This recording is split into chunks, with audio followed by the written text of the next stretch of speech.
नमस्कार. ठरलं तर मगमध्ये आपण पाहत आहोत बिल्डरने वसुली करण्यासाठी साक्षीला फोन केलेला असतो. साक्षी त्यांच्याकडे अपार्टमेंट विकल्या गेले की मी लगेच तुम्हाला पैसे देईल, पण माझं काम थांबवू नका म्हणून त्यांना रिक्वेस्ट करत असते.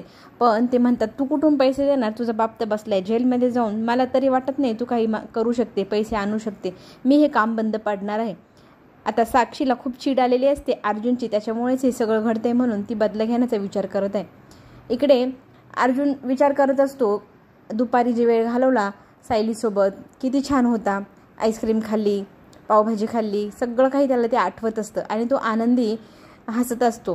त्याच्याकडे बघत सायली त्याला विचारते, तुम्ही गालातली गालात एकटेच का हसत आहात, मलाही सांगा काय झालं आहे. तेव्हा तो सांगतो, आज तुमच्याबरोबर जो वेळ घालवला तो माझ्या आयुष्यातला खूप छान वेळ होता आणि मला तो आयुष्यभर लक्षात राहील. थँक्यू, तुम्ही खूप छान मला वेळ घालवण्याची संधी दिली. सायली म्हणते, झोपा आता, उशीर झाला आहे. इकडे तिच्या बाबांना जेलमध्ये भेटायला साक्षी आलेली असते. सगळी घडलेली हकीकत बिल्डरची तिने त्याला सांगितलेली असते.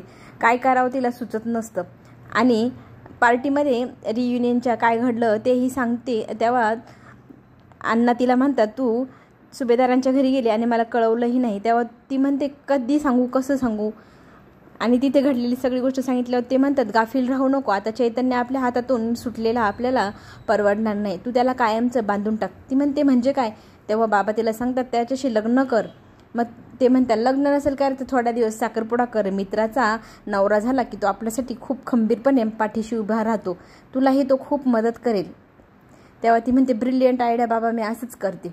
इकडे झोपेमध्ये सायलीला पाठण खूप दुखत असते, कारण ॲक्सिडेंट झाल्यानंतर तिला थोडंसं खरचटलेलं असतं, पण ते कोणालाही काहीही सांगत नाही, स्वतःच एकटी सहन करत असते. पण झोपेच्या वेळेला खूप दुखत असतं.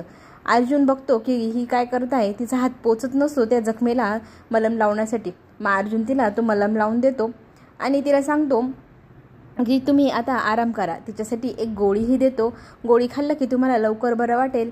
गोळी देऊन पाणी दिल्यानंतर तिला तो झोपवतो आणि झोपल्यानंतर तिच्या केसांमधनं मायाने हात फिरवतो. इकडे साक्षीने नवीनच आयडिया काढलेली आहे चैतन्यला गुंडाळण्यासाठी. झोपेमध्ये नाटक करू लागते, चैतन्य मला सोडून जाऊ नको, सोडून जाऊ नको. चैतन्य उठून बघतो तर काय, ती रडत असते. मग तिला म्हणतो, काय झालं आहे. तेव्हा ती सांगू लागते की तू मला सोडून जाशील, ह्या भीतीने मला खूप स्वप्नही वाईट पडलं. खरंच तू मला सोडून गेला तर मी काय करू. एकतर आपल्या नात्याला एकही नाव नाही, समाज आपल्याला काय म्हणेल, आपल्या नात्याला काहीतरी नाव हवं ना. तेव्हा तो म्हणतो, म्हणजे काय करायचं. तेव्हा ती म्हणते, आपण दोघं साखरपुडा तरी करूया, लग्न नाही तर. तो म्हणतो, तुझे बाबा नसताना लग्न किंवा साखरपुडा करणं मला योग्य वाटत नाही. ती लगेच उठते, कपाटातनं झोपेच्या गोळ्या काढते, एक गोळी खाते आणि म्हणते, माझी ट्रीटमेंट चालू आहे झोपेच्या गोळ्यांची, मी खूप टेन्शन घेते म्हणून.